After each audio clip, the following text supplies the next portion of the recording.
दिल्ली में वो हो गया है जो किसी ने सोचा नहीं था। महाराष्ट्र और हरियाणा में धुआंधार जीत के बाद बीजेपी को दिल्ली में ऐसा झटका लगेगा, इसका अंदाजा किसी को नहीं था। हालांकि दिल्ली में यह झटका बीजेपी को नहीं बल्कि उसके छात्र संगठन एबीवीपी को लगा है। असल में दिल्ली विश्वविद्यालय छात्र संघ के चुनाव में ऐसा उलटफेर हुआ है जिसने एबीवीपी के घमंड और अकड़ को चकनाचूर करके रख दिया।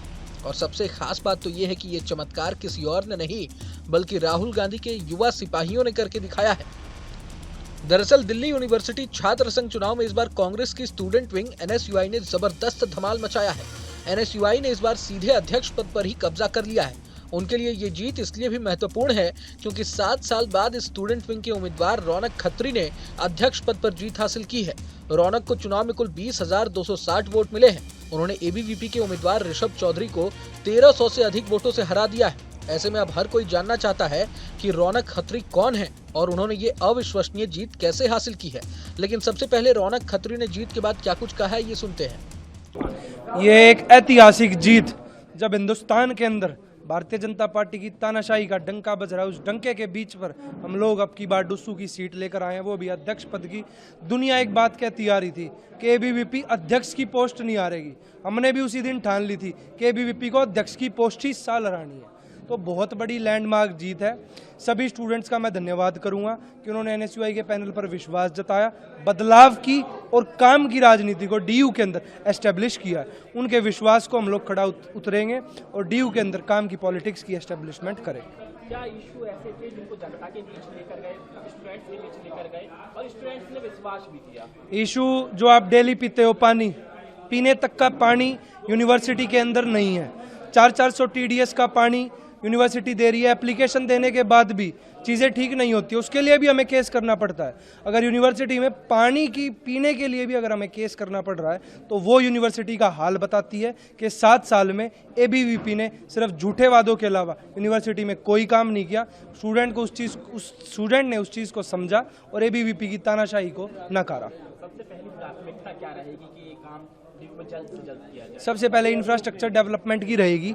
जो फंड्स हैं वो इंफ्रास्ट्रक्चर के लिए यूज़ हों। उसके बाद एजुकेशनल रिफॉर्म्स, टीचर्स टाइम पे क्लास ले, एक अटेंडेंस पॉलिसी का प्लस में मार्किंग स्कीम का एस्टेब्लिशमेंट हो, ताकि एजुकेशन के साथ साथ इंफ्रास्ट्रक्चर भी डेवलपमेंट पे हम लोग फोकस कर सकें।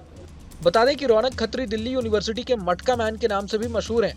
दरअसल कॉलेज में एडमिशन लेने के बाद उन्होंने पीने के पानी की खराब व्यवस्था को लेकर मोर्चा खोल दिया था।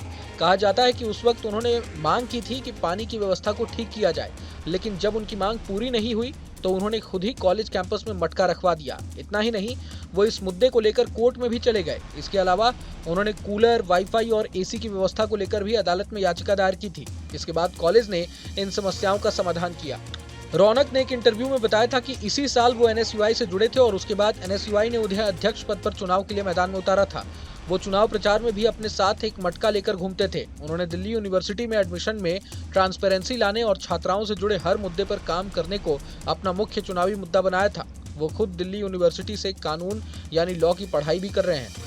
बता दें कि इस साल के दिल्ली यूनिवर्सिटी छात्र संघ चुनाव में कुल 52 कॉलेजों के स्टूडेंट्स शामिल थे जिन्होंने वोट दिया। चुनाव में 1,45,000 से अधिक मतदाता थे, जिनमें से सिर्फ 51,000 के करीब स्टूडेंट्स ने ही अपने मताधिकार का प्रयोग किया था। जानकारी के लिए बता दें कि डीयूएसयू उपाध्यक्ष पद पर एबीवीपी के भानु प्रताप सिंह की जीत हुई है। वहीं एबीवीपी के मित्रविंदा करनवाल ने सचिव पद पर जीत दर्ज की है, जबकि संयुक्त सचिव पद पर एनएसयूआई के लोकेश चौधरी की धुआंधार जीत हुई है। बहरहाल पूरे मसले को लेकर आप क्या सोचते हैं, हमें कमेंट बॉक्स में जरूर बताएं। अगर आपको ये वीडियो पसंद आए तो लाइक करें और चैनल को सब्सक्राइब करें। वहीं तमाम बड़ी खबरों के लिए देखते रहें न्यूज़ नेशन।